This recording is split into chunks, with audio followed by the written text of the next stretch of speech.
Well, folks, the live-action commentary didn't happen, as you'll hear it supposedly did in the beginning of this episode of Masters in Space. I almost said Myths of Etheria. Wow. As you heard last episode, in episode 100, OptimusSolo and I will be doing the live-action commentary for episode 120, hopefully. So please kind of ignore this pre-recorded beginning here with us reacting to actually have been in the same room with each other, because we haven't been yet. Enjoy. This won't even be worth watching. Well, we hope you all enjoyed the live commentary. We survived. We survived meeting each other and hanging out. So there's that. They said it could not be done. Well, the house didn't burn down, thank God. Not yet. What do you mean, not yet? That would mean you have to drive back out here to do that. Or did I leave you a present? Yeah, a bomb in the basement or something. Oh, God. Basically. But we are back, and welcome to the next chapter in our Powers of GRAYSKULL series. This isn't the next chapter yet. What do you mean? This is not the next chapter yet. This is the continuing shit of New Adventures. The Yeah, next but chapter each time is I the say good the next stuff. chapter. Yeah, well. Okay, well, let me rephrase that. Welcome to the 101st chapter. There you go. Say it right if you're going to do it. As you can hear already, unfortunately, TFG1Mike is with me. Are you ready for another trip to space, or we don't have any trips left? Let's get this shit over with. All right, well, in this episode of Masters in Space, we'll be giving you our thoughts on running of the herd and balance of power.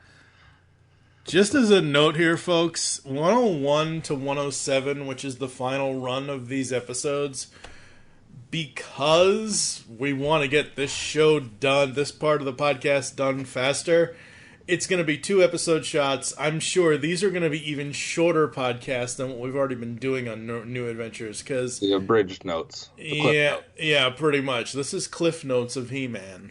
All right. So we hope you're ready, because it's time to go back in space. No.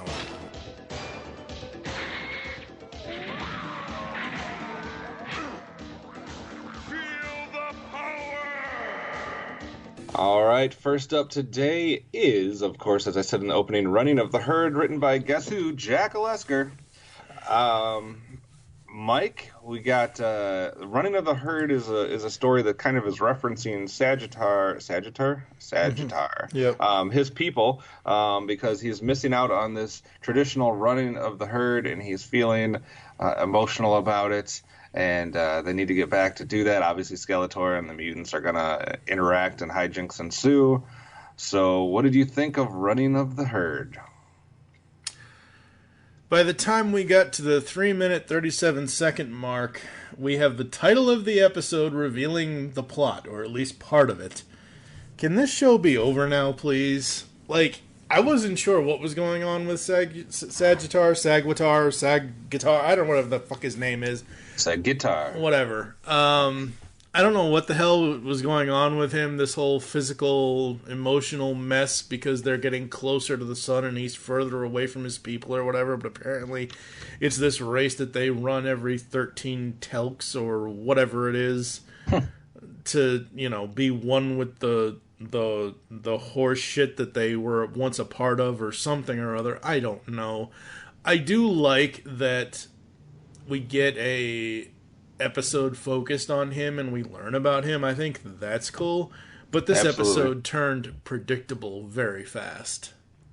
Yeah, we do. I agree with you, and I kind of hadn't thought about that before, but that's something that we've been asking for, throughout this whole thing, not just in the New Adventures, but we always like these episodes that are centered on the characters to get a little bit more knowledge about them, focus on them, highlight them, whatever. So we do get a focus on Sagittar here. A couple questions, though. Mm-hmm. So Sagittar's people used to be all horse. Mm-hmm. And then they evolved into a half-human, more so human, little bit horse. So they're humans with horses' asses. So humans eventually mated with horses? I mean, Catherine the Great had bestiality in her. I don't get what else they're trying to say here. If they used to be 100% horse, now they're part human. unless we missed like a Marvel or DC, experiment gone wrong that turned somebody into a superhero. I mean, I think we missed that other snap by Thanos because I don't know what the hell this is. But that would only explain if Sagittar was part human and part horse. But for the entire race of things to be half people, half horse, suggests that horses evolved into this naturally. I don't know. I don't want to think about it too much, but it did allow Skeletor to have the line, "You guessed it, My Little Pony," Yeah. which was fantastic. That's the best part about this episode is that line. That was the number one highlight that I wrote down. Yeah. We also apparently learn, even though it's never been talked about up to this point, and we're a lot of episodes in here, that Sagittarius' arch enemy is Staghorn. Mm-hmm. So we learned that. It's an okay episode. We get little bits that are good, and then a lot of forgettableness. Yeah. I think that Sagittar and Staghorn have locked horns, heads, horses' asses, whatever you want to call it. I think they've fought before in the series. It's just never been explained why they are nemesis or nemesi or whatever you want to call it. And that's the problem with this series is nothing is ever explained. They set something up. It's like setting up a really great joke and then killing it and missing the punchline.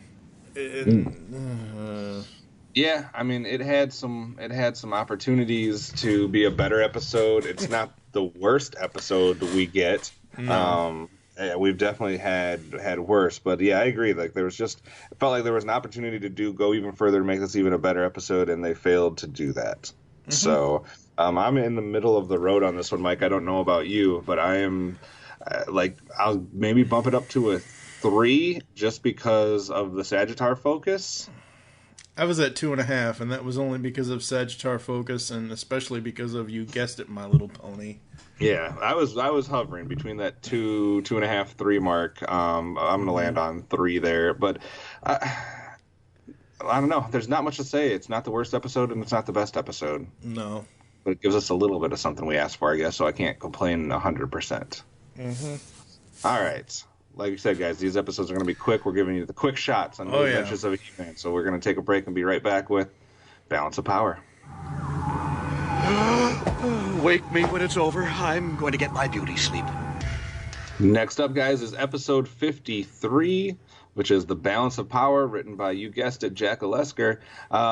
Before we get going too far, we gotta take a moment before we get into the actual episode, because apparently when New Adventures gets to episode 53, something changed in production, something changed in the powers that be, something changed in something, because we're going, and I've watched ahead a little bit, so I know of some of the other episodes that are coming up, and it seems like we are shifting gears and changing directions completely with this whole show. Did you get that same feel? Yeah. Specifically, I'll say this. Throughout this entire series, there have been 3 character changes for a certain character, and right now, or coming up, is the 3rd character change, and that is for Skeletor. Mm-hmm. Skeletor has had 3 different looks in this series. I like the middle look. This last look is a little... It's a little too much Skullhead for me. Yeah, so a big change in the look of Skeletor coming up. A big change in the character of Mara is beginning sort of at this point, and we'll continue later on. Yeah. We have open narration, which we haven't had in the previous 52 episodes, I don't believe. Do you remember any other episode? Maybe once, but I don't I would remember this if this happened more than once, or whatever. The simple fact is, and this is part of my notes, and sorry, but the reason why I would remember if there was more narration in this series is because I believe that the voice actor that's doing the narration is the same guy that does the voice narration for Captain and the Game Master. I'm fairly certain it's the same voice actor. Yeah, it was reminding me of like the olden days when Transformers started, and you had the open narration on some of their original episodes, etc. Like, but the weird thing about this narration is it's not just at the beginning; it's throughout the episode. It's throughout the episode, yeah. Yeah, so every time they need something explained or whatever, the voice narration comes on. I thought it would be bugging me more, but I actually didn't mind it 100%. I actually enjoy it more than half the episode at this point. Yeah, I actually enjoyed the voice work for it, and I enjoyed how it kind of set the stage. It was just odd that 52 episodes in, on to the 53rd episode, all of a sudden we're going to have narration throughout the entire episode. And then we're also going to be introduced into a whole nother world of characters, planets and characters, good guys, bad guys, that are going to completely separate us from the majority of what we've seen up to this point.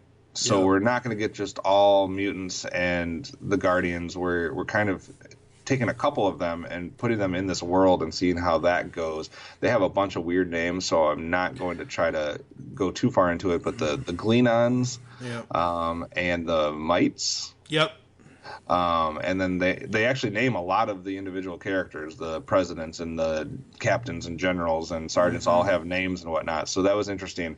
So usually when this happens, it's like when we've seen it in the past when we've been talking about different cartoons, you know, this happens come season 2 or this happens come season 3 when somebody behind the scenes decides that, hey, we need to go a different direction. We need to freshen it up. We need to add characters. We need to sell a different section of the toy line, or we have new toys to sell, et cetera, et cetera. So that's usually when this happens. It's kind of odd for it to happen just halfway through season 1.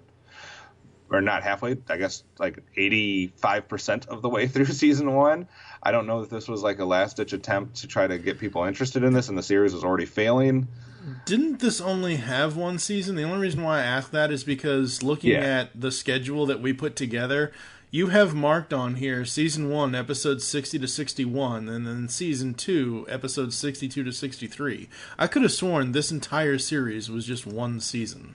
Yeah, a lot of the information for this is kind of hard sketchy. Yeah. I mean, it seems like it would make sense that it was one 65-episode season type thing, that, you know, whether it got to the full 65 or not, because that's usually traditionally what a series is, especially if it's in syndication. But, yeah, it's just weird for episode 53 for all of a sudden. And so I was curious, and I actually went on to see if my gut feeling was true, and if it was a situation where there was toys that they were trying to sell or something of that nature. And turns out I was right. So there were a series of toys based on these Klingons, and I guess the full name is Galactamites, but they weren't released.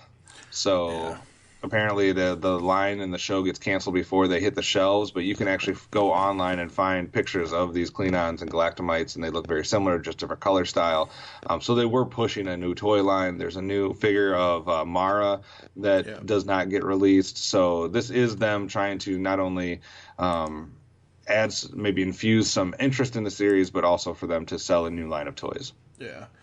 And I mean, I'll say this about Mara. Like, I like that we're seeing more character development for her, like giving her a new role kind of thing, whereas before it was just Mara, Drissy, and Kaz just being stupid kids, where they've actually taken Mara's character and built her up to be something more than that. Like, she even points out to He-Man, I don't think it might be this episode, might be the next episode, about, hey, wasn't it I that helped you with this, or wasn't it I that did the yada yada yada. She's not the damsel in distress kind of character. And I like that they did that. I think that was super cool. But honestly, it's too little too late. Yeah, I mean, I do enjoy going to a different world and getting actually to know some of these characters instead of just be one-offs that we're just going to see for one episode. So I guess that's a spoiler alert. We're going to see these guys for more than one episode. But I do enjoy that focus. So, I mean, I don't know if I'm big fans of the designs and the looks and everything of the Klingons and the Galactamites. I mean, I think looks a little lazy to me. In the show, they look cool. The toys, not so much. Yeah, so I mean, I could have done with a little bit cooler looking guys, I guess, but it was interesting. In this episode specifically, Balance of Power, we have some interesting situations where He-Man loses his sword at one point. So you have one of the villains trying to use He-Man's sword, obviously not successfully.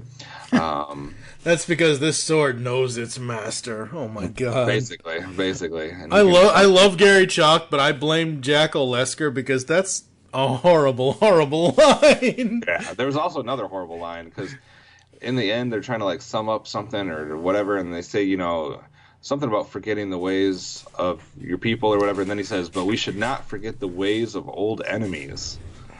Like, what? I don't know. Why do we care about the ways of old enemies? I think by the time episode 53 came around, Jack was just like, I'll throw something at the wall like spaghetti and see what sticks, because I mean, I don't need to know the habits of my old enemies. I mean, I guess it's good to learn from history and not succumb to the same type of strategies that other enemies. I don't know. It was a weird line. It was very weird. But I enjoyed, like I said, the new characters. I enjoyed the kind of the infusion of this narration and kind of a new direction. Anything to spice this world up is going to be good. I just don't think it's spicy enough. So I'm right in the middle on this one, too. I mean, I'm 3 out of 5 just for the new parts. I'm at a 1.5. Wow. As much as I enjoy the new parts, as much as I enjoy the new characterization, like I already said, it's a little too late. Because if you break this specific episode down, it's basically one side against the other. It's the good guys against the bad guys. That's all it is. No. All right. So, I mean, that's it for today. We're only doing 2 episodes, so it's a quick shot, Mike. So what do you think overall?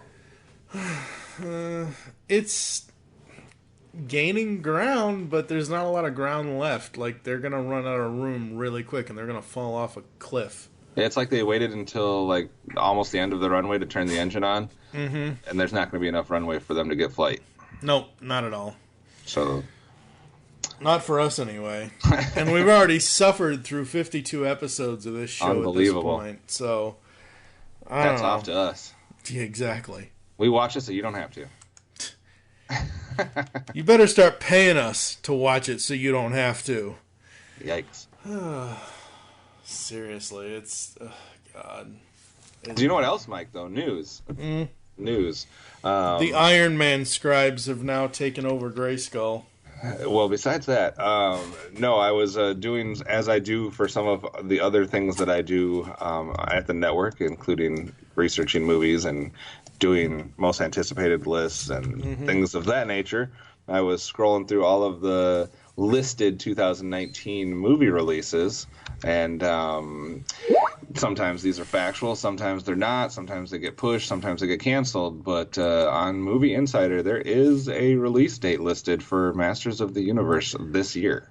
Yeah, well, like I just said, there was a news article that came out that they've once again changed people writing the script or doing the draft or whatever, basically saying that, hey, the people who wrote on Iron Man from the Marvel Universe films are going to be taking over the Masters movie, so who the hell knows what's going to happen. Yeah, listed as Art Markham and Matt Holloway writing a new script as of January 11th, 2019. So that's only that's very recently, and it's listed, like I said, it has directors, Aaron Nee and Adam Nee. It has producers listed. It says December 18th, 2019, Masters of the Universe will be coming out. We'll see. Yeah, we'll see. I don't believe the franchise is not going to die. We got more series. We got more movies. Oh, hell no. This podcast will die. No, I'm just saying the franchise won't die. Well, thankfully. I sit here today with a Skeletor t-shirt on, by the way. Oh, God. So, that does it for this episode, Mike. Take us out. Thank you for listening to the Masters in Space today. If you'd like to get in contact with us or leave feedback for the show, there are several ways to do so. Visit the all-new GeekCastRadio.com. Steve Megatron has been working his ass off getting the version 10. Steve doesn't have an ass anymore? No. He didn't have one to begin with anyway, but that's beside the point. Where you can comment on this and all of our other episode posts. Check out the new website. Let us know what you think about it. Leave the show's feedback in iTunes. Please do this. Follow us on Twitter. You can follow at Geekcast Radio for the network, at Pow of GRAYSKULL for the show. I am at TFG1Mike. What is your Twitter? At OptimusSolo. Become a fan on Facebook. Go to facebook.com/Geekcast or Radio Network. Join us next time when we'll be talking about the next 2 episodes, The Tornadoes of Zill and The Taking of Leviton. Dun, dun, dun. Dun, dun, dun. Excellent. For now, I am TFG1Mike with... The one and only Optimus Solo. Tune in next time for the honor and power and magic and Power whatever of the good and the way of the magic. God, why the hell do they call it that? Till next time, guys. Yeah. Boil 'em, mash 'em, stick 'em in the stew.